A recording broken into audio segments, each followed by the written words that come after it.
Excellency, thank you for being with us today. I will be giving you the first question. During the time as a third president of Croatia from 2010 to 2015, you made Croatia as a new member of European Union, and you built a friendly relationship with Serbia. So now, what was your goal, most important goal or focus during your time of presidency? When I was entering my office, I declared that I have three the most important goals. First one was to enter European Union. That's the ambition of my country. That was the ambition of my country. And it was a very important goal for future of our society. Secondly, it's complementary, of course. I wanted to establish better relations with our neighbors, namely Serbia, with whom we had war several years ago, and Bosnia and Herzegovina, because our relations were not the best one. So, and the third one was fight against corruption, also connected to our EU membership. So I think during my term, I reached some level of those goals. And I was very happy to recognize that during my mandate, relations between Croatia, Serbia, and Croatia, Bosnia and Herzegovina, which much better than before. Unfortunately, there was no continuation later. And today our relations are again not very good. But I hope that relations are very important for us are going to be the best one. And I hope that Serbia and Bosnia and Herzegovina will in future also become members of European Union. Thank you, sir. So what is the most important work you've done after your term? After my presidential mandate, I continued to be present on the political scene. I became also, again, university professor, and I'm still advocating a need of peace. It's very important because for anyone, especially for leading politicians and former politicians, the peace is the most important goal. So I'm very happy to participate in all activities connected to the peace. Now, it's very interesting for us to see that you became more active after the presidency term, and it's also very inspiring. Yeah, thank you. I'm a relatively young man, so I want to work to be present. I'm writing legal articles, books. I'm also composing and traveling around. So now we would like to ask you some question about HWPL. Now, how did you first get to know about the organization and of the chairman of HWPL? So I was president, and then he visited me in my office, and I was a little bit surprised that someone is traveling all around the world advocating the peace with so much enthusiastic approach. We discussed different aspects of the organization, how it's organized, what are goals, and also Chairman Lee informed me about the other presidents, prime ministers he met traveling all around the world. So it was a really impressive number of persons. I recognized also that Chairman Lee had contact with my predecessor, President Mesić. And so I was very happy to recognize that my engagement is some kind of continuity between organization and Croatia and Croatian politicians.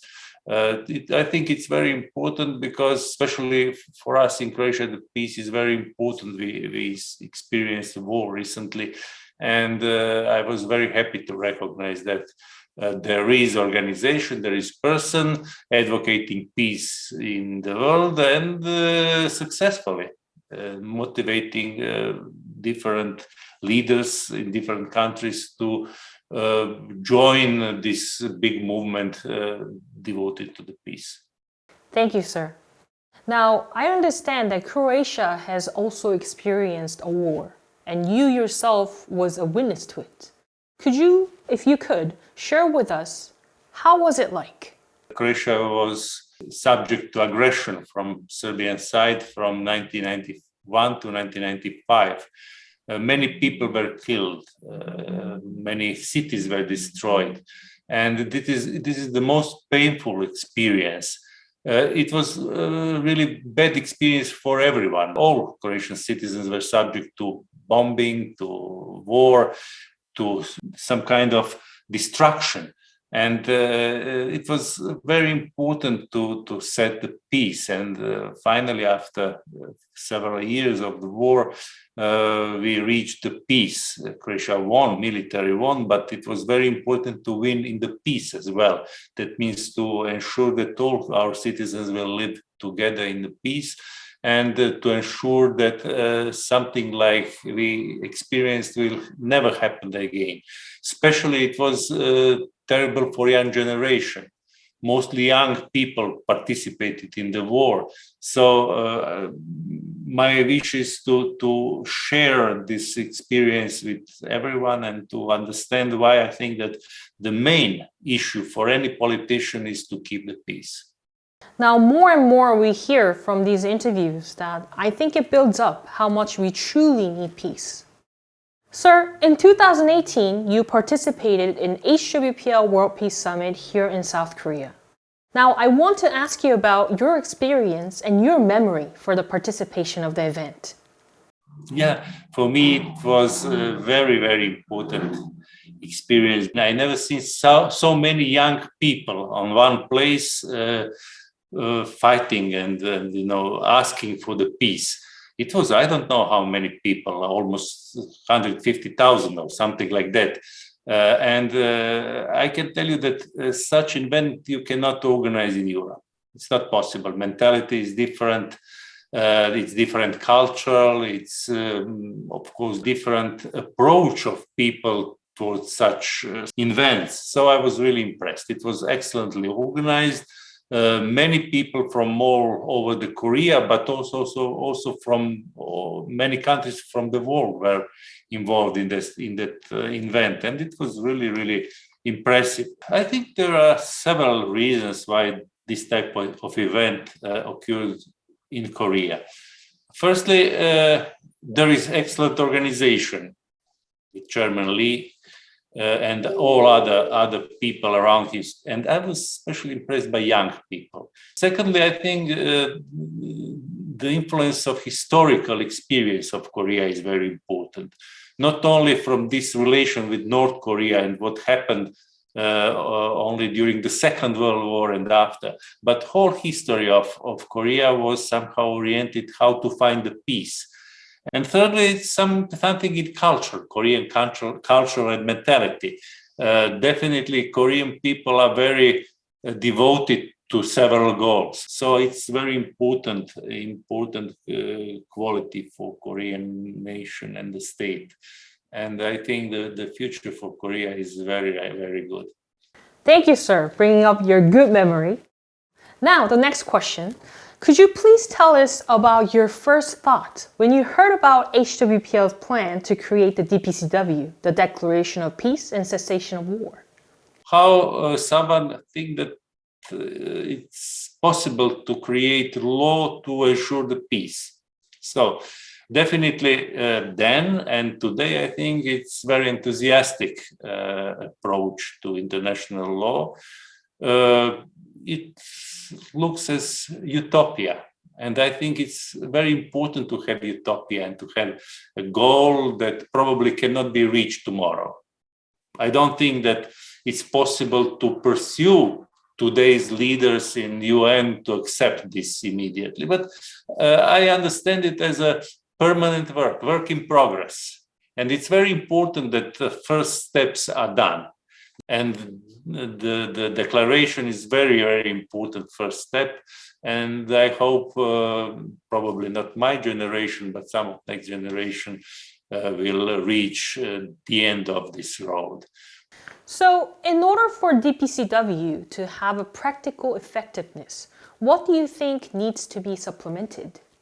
No, I don't think that the biggest obstacle is some kind of mistake in the text. No, it's very good text, but as the other law, piece of law or legal project. The main issue is whether society, and here global society, is ready to accept it and to follow it. So I think declaration is very good, but the other conditions should be met, especially willingness of big powers to accept it and to behave in accordance with this declaration. So I think that the legal job is almost done. And now I think it's a political part of the job that must be done to convince the leaders, to convince states to accept and to obey declaration. Sir, we understand that there is a limitation to the legislative power to the international law. But even with this limitation, what do you think the role of international law is to the international society of today? International law is law, definitely, but it's different than national laws because enforcement and how to reach the law is the way is different. So definitely international law can be enforced. We see it in many situations, but definitely one level of consensus and understanding of obligations must be present among the states. So the international law is somehow more subject to political will and consensus than probably national law. When national law is enacted, then the state take care about execution of legal essence of any law.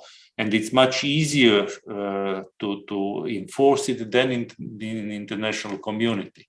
So we have so many pieces of international law. It's very important to know that, of course, starting from UN declaration till many other not declaration, but conventions are in force, signed by many states. Of course, not all of them are always followed by states. So I believe that it's very important to establish a system of international law that will be followed by states. And of course, to be aware that circumstances can be changed and there are not always leaders and states willing to be subject to international law. And it's very important to have always pressure and to build that culture of obeying international law is something that's very, very important.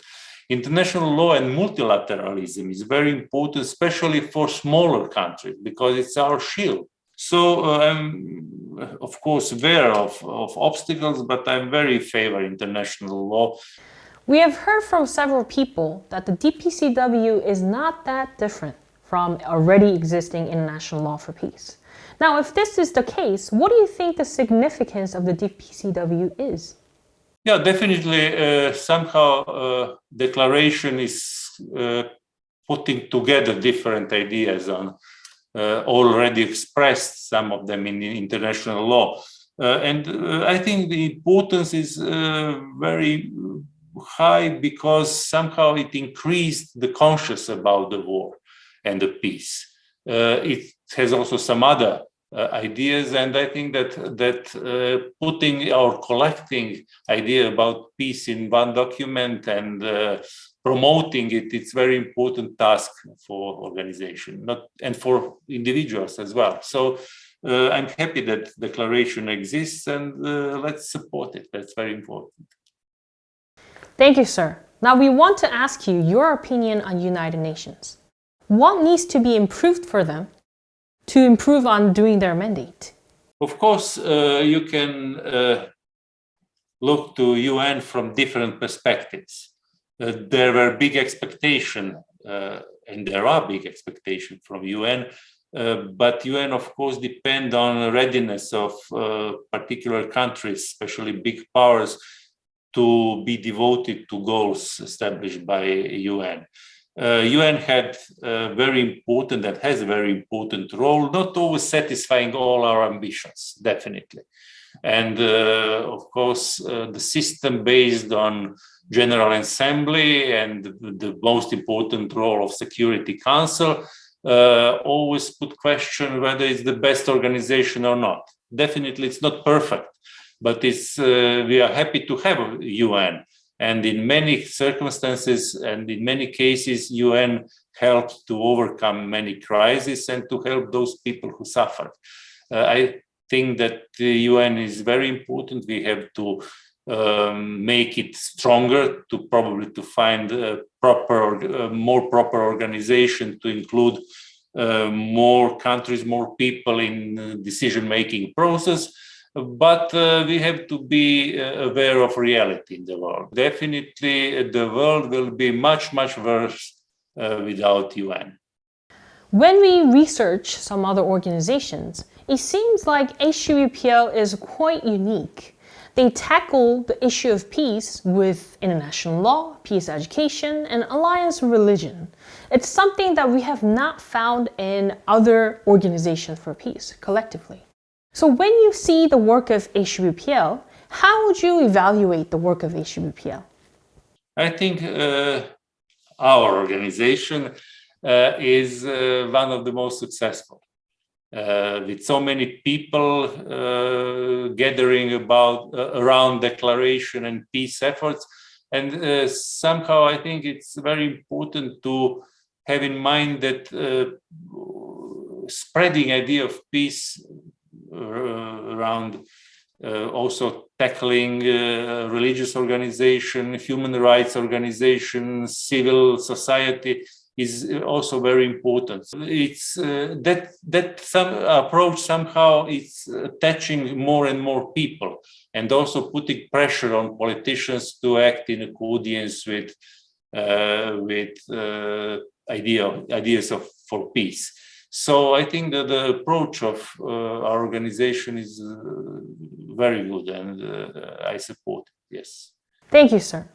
Now, after working with ACBPL, what have you gained from working with them? And what does it mean? And what is the significance of this relationship that you have with this organization? Firstly, I would like to stress that working together with so big number of young people fighting for peace made me, I think, a better human being. I think that being together, working together for such noble goal, we became better. I'm quite experienced person now in my relatively old ages, and I met so many people, and I experienced so many pleasant and unpleasant circumstances during my career. But definitely being together with people, believing that peace is possible, believing that cooperation of people of different nationalities, different religions, different political views on the side of the peace is possible. I think that's experience that cannot be paid. It's really beautiful to work with young, especially young people, but not only young people, devoted to the peace. So I'm always happy to be in contact with such people.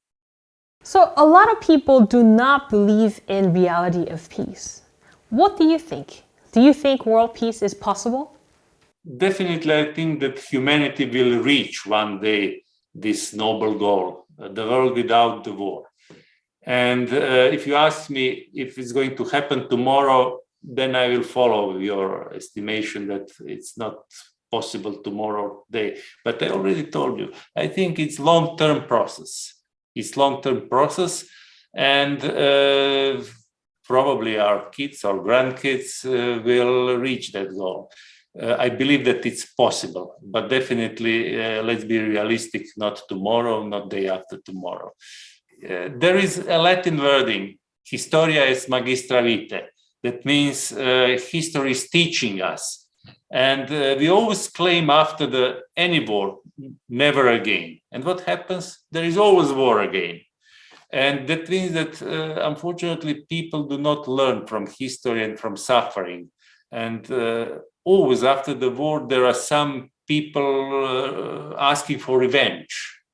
They would like to change the result of the war and fight and make the other result with new war, of course, a new conflict.